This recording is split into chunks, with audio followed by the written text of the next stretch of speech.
On the day of our honeymoon departure, he unexpectedly handed me divorce papers. "I'm taking my whole family with me. If you don't like it, we'll get divorced," he stated bluntly. "Fine, but I'm still single, you know?" I screamed in my mind as he stood there dumbfounded. "Take that." My name is Emma, I'm 35 years old, and I work at a real estate company. I find my work fulfilling, and I've been lucky to have supportive colleagues. However, my personal life lacks any particular hobbies, and I've never had a boyfriend. Secretly, I felt anxious. My friends were all getting married, one after another, reaching their peak at 30. There were only a few of us who were still single. My juniors also left the company one after another, and each time it felt like a stab in the chest. That's when I met Brian through a friend's introduction. He was 2 years younger and had a smile that tickled my maternal instincts. He spoke few words but always listened to my opinions when making decisions. He always prioritized my thoughts. Never having any experience with men before, I quickly fell for Brian's personality. Our relationship developed smoothly. When I mentioned marriage, he responded, "Then let's get married." When it came to marriage, a dozen decisions had to be made: the wedding ceremony, honeymoon, and a new home to live together. It was a once-in-a-lifetime major event, so I wanted to make decisions together. But no matter what we decided, he would always listen to my opinion, never expressing his own, just agreeing with me. Brian's personality felt a bit unreliable, and I started to feel dissatisfied with him. There was another thing that troubled me: my relationship with my mother-in-law. She was completely different from Brian's easygoing nature. She didn't listen to my opinions and immediately imposed her own ideas. "Emma, when you get married, of course, you'll quit your job and focus on taking care of the house, right? At your age, if you don't hurry, you won't be able to have children.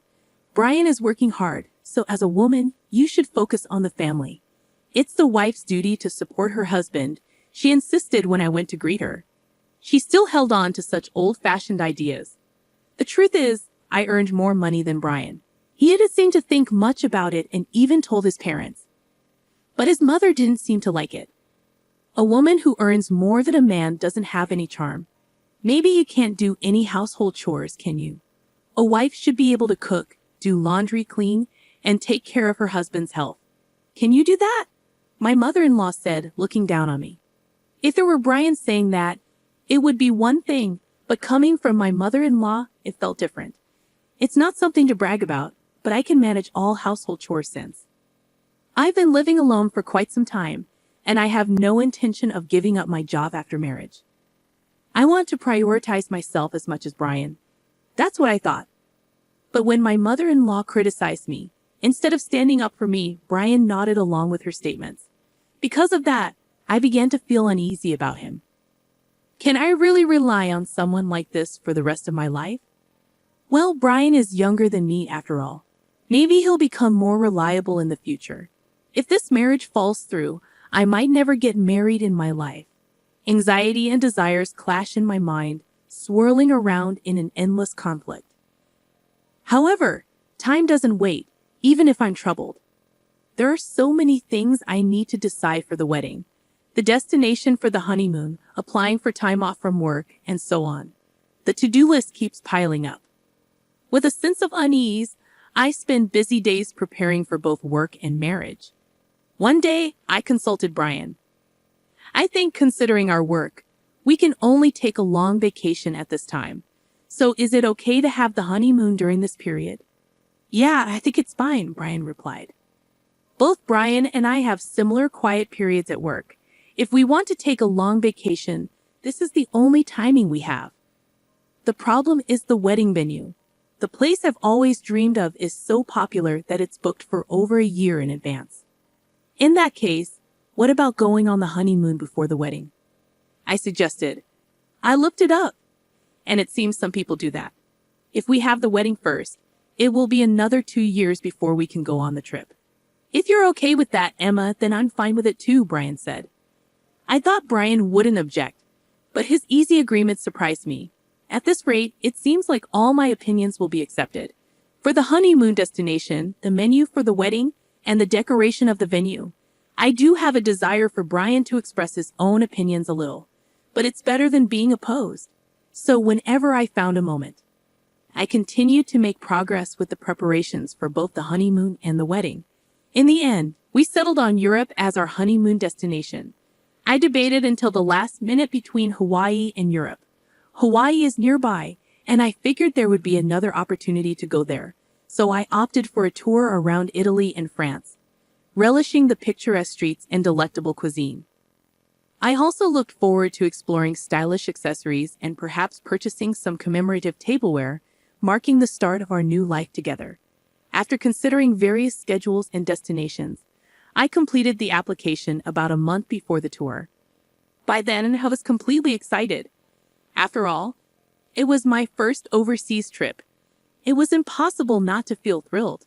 My mind brimmed with everything related to Europe, from buying the necessary items for the trip to planning our activities at the destination. Because of that, any dissatisfaction I had with Brian had completely disappeared. As the honeymoon approached, with just 1 week remaining, Brian suddenly initiated a conversation. "Emma, I have a favor to ask," he said.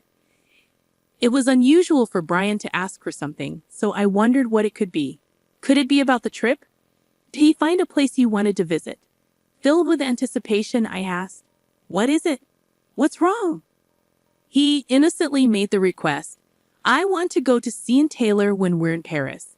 Mom really wants to go there." My mother-in-law? Wait a minute. What did he mean?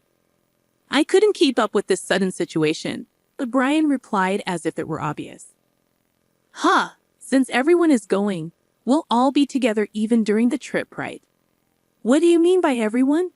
"It's a honeymoon, so it's obvious that it's just you and me going," I countered. "But my mom thinks it's normal for the whole family to go," Brian explained. First of all, I began, my mind racing with conflicting thoughts. I realized the gravity of the situation. "I only made reservations for 2 people, you and me, Brian," I clarified. "The tour deadline was 7 days ago, so today is the last day to register.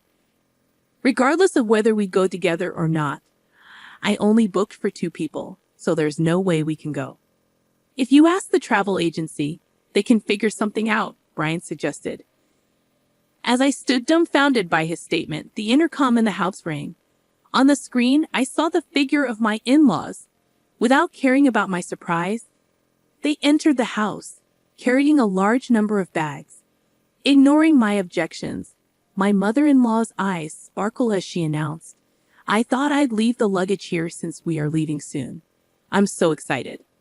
Then Brian said, "Just leave the luggage here," and started leading my in-laws into the room without my consent. "Wait a minute," I tried to stop him in a hurry, but my mother-in-law stared at me sharply. "Oh, what is it, Emma? I hope you're not suddenly saying I don't want to go together now."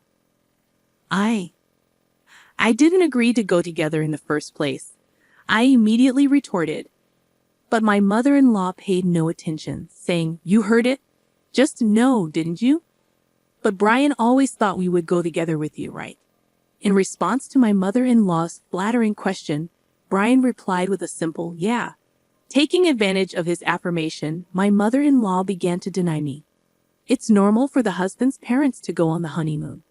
Don't you have such common sense? I hope you won't have any unpleasant experiences during the trip being with you since it's a special honeymoon.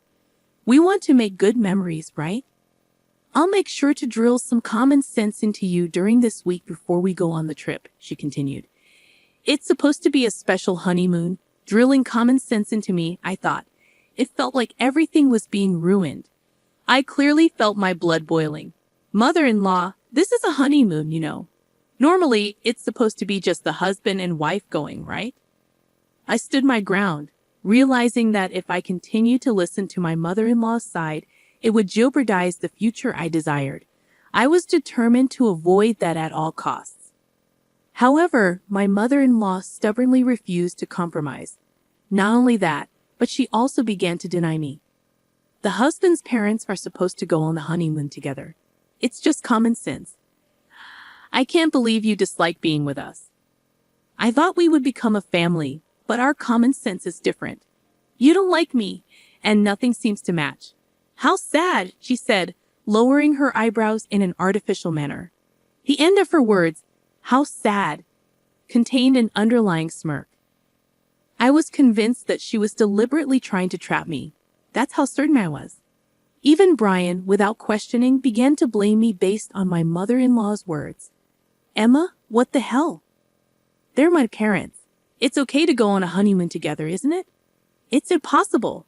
We've already made reservations for 2 people. Besides, I've never heard of families accompanying a honeymoon trip, I declared. Brian shouted angrily, as if picking a fight. I never thought you hated my parents so much, Emma. That's it. Just leave for today. He looked at me as if he couldn't believe what he was seeing. As Brian spoke, a wicked smile formed on my mother-in-law's face. Why does he always take his mother's side without listening to his spouse's opinion? Especially at a time like this, I wanted him to support my views. Before I could even react to his words, I found myself pushed out to the entrance. Just before the door closed, I caught a glimpse of my mother-in-law's smug expression. I was left outside, unable to do anything but stand there. Why am I being treated like the bad guy? Why does everything have to be ruined, including this precious trip? Frustration and sadness overwhelmed me, and tears began to flow. A few hours later, I received a message from Brian. I want you to see if it's still possible for them to join the tour. If not, we'll cancel this trip and apply for a tour where all 4 of us can go. Please think rationally. If you reconsider, we can figure it out properly. I didn't think I was in the wrong, so I had no reason to apologize or respond. Brian must have been angry too because there was no contact after that message. Time passed, and the day of our honeymoon departure finally arrived. I couldn't imagine enjoying it in my current state, but we had been preparing for this honeymoon for a month. I couldn't refuse. As I prepared to leave the house with a heavy heart, the intercom rang. Brian had come to pick me up. We hadn't seen each other since that incident, so I didn't know what kind of face to put on. The fact that he came to pick me up meant that he still intended to go on the trip. But he didn't have a single suitcase with him. Instead, he handed me divorce papers. After hurting my parents, you still intended to go on this trip, didn't you? I'm taking my entire family on this honeymoon. If you don't like it, let's get a divorce. My mom said it would be better that way, he said, thrusting the divorce papers in front of me. In that moment, I finally realized what kind of person he was. I thought he would listen to my opinions and prioritize me, that he was kind. But that wasn't the case. This man was just someone without his own opinions, and he prioritized his family over me. That's Brian. As I came to that realization, I felt my feelings for him cooling down. Even if I were to marry him, I couldn't see myself overcoming the many challenges that awaited us in the future and becoming a family with that mother-in-law. It was an impossible scenario. Determined, I pointed at the divorce papers in front of me and said, sure, but I'm still single, huh? Brian exclaimed, clearly surprised by my words. Single? What do you mean? Weren't you listening? We talked about going on the honeymoon but delaying the registration until the day of the ceremony. I made sure to get your permission, Brian. You didn't forget, did you? The marriage certificate is still in the drawer, and you even said, if you are fine with it, Emma, then I'm fine too. That's right. Divorce or not, we're not even married yet. There's no problem with going on the honeymoon with my maiden name. Perhaps you remembered my words, I said as Brian's expression suddenly changed. But immediately, he turned red and raised his voice in frustration. Are you out of your mind to give up on marriage just because of a honeymoon? Get a grip, Brian exclaimed, matching my intensity with his own strong voice. This is the result of me being rational. I've been so desperate to get married that I couldn't see reality clearly. I don't think I can be happy marrying someone who doesn't listen to the opinions of their future spouse and doesn't support them. I'd rather stay single for life. Thanks for making me think that way. Haste makes waste. I keenly felt that this saying was true. Hey, Emma, let's calm down and start over from scratch. Okay, he pleaded. He looked like he was about to cry, his voice trembling. But I wouldn't be fooled anymore. I would break free from this guy. Without realizing it, I found myself shouting loudly at Brian. If you're so desperate for a family trip, why don't you go with your family of 3? But in return, you'll have to plan everything from the tour reservations to the itinerary all by yourself. After always relying on others, it's about time you experience the difficulty yourself. If you think you can handle it, go ahead, you indecisive man. I pulled out the marriage certificate from the drawer and tore it to shreds in front of Brian. In response to the sudden turn of events, his mouth was left hanging open. Overwhelmed by my determination, Brian was completely taken aback. Well, do you understand how serious?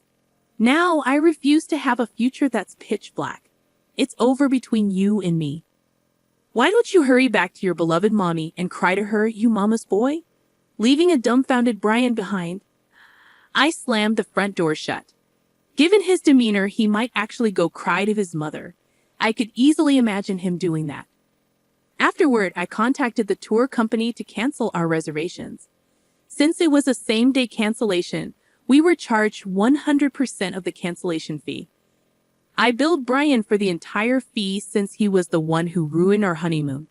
It was the natural outcome. Later, Brian blamed me for the failed marriage and spread rumors about it to those around us. However, it seemed that no one sympathized with him among our relatives and coworkers. Instead, he started to be seen as an unconventional mama's boy due to his past actions and was disliked by many. When I told my parents about the divorce, they were initially surprised, but quickly accepted it. Marriage isn't the only source of happiness. As long as you're happy, Emma, that's what matters. My mother said, and I couldn't be more grateful for her words. As a side note, since then my hobby has become traveling. I felt it would be a waste to let long vacations go to waste, so I embarked on my first solo trip. Going overseas was a bit difficult, but I enjoyed a relaxing time in historic cities I had always wanted to visit. Wow, being alone is actually quite enjoyable, I thought. Thanks to the historical adventure trip, I've started to fully enjoy solo traveling. Whenever I have time off on my next break, I'm planning to embark on my next overseas trip. I've begun a life where I won't let myself be controlled by marriage alone.